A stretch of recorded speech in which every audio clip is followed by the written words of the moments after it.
Bladderwrack is a form of kelp that has been used medicinally for centuries. The term kelp is used to describe a number of brownish-green seaweed species. Fucus is a genus of brown algae, seaweed, that lives in the intertidal zones of rocky shores.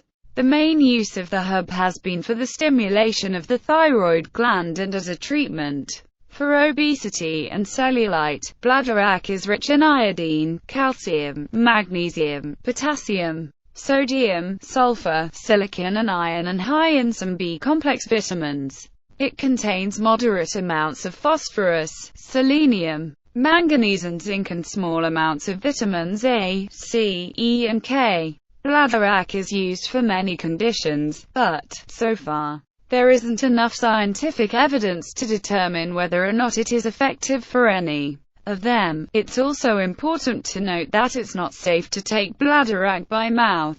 Bladderwrack, like many sea plants, contains varying amounts of iodine, which is used to prevent or treat some thyroid disorders.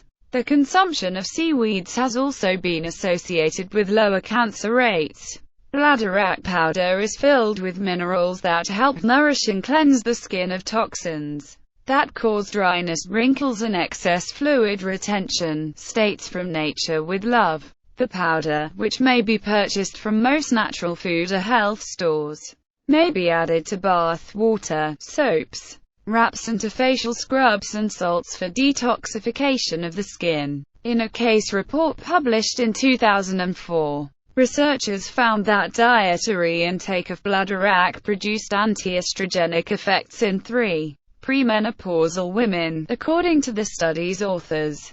These findings suggest that bladderwrack may help reduce risk of estrogen-related cancers. However, the authors caution that further research is needed before any conclusions about bladderwrack's cancer-fighting effects can be drawn. The National Institutes of Health warn that, due to possible contamination with heavy metals, consumption of bladderwrack should always be considered potentially unsafe. Furthermore, overconsumption of iodine may disrupt thyroid health, as well as lead to lowered blood sugar, stomach irritation or increased risk of bleeding.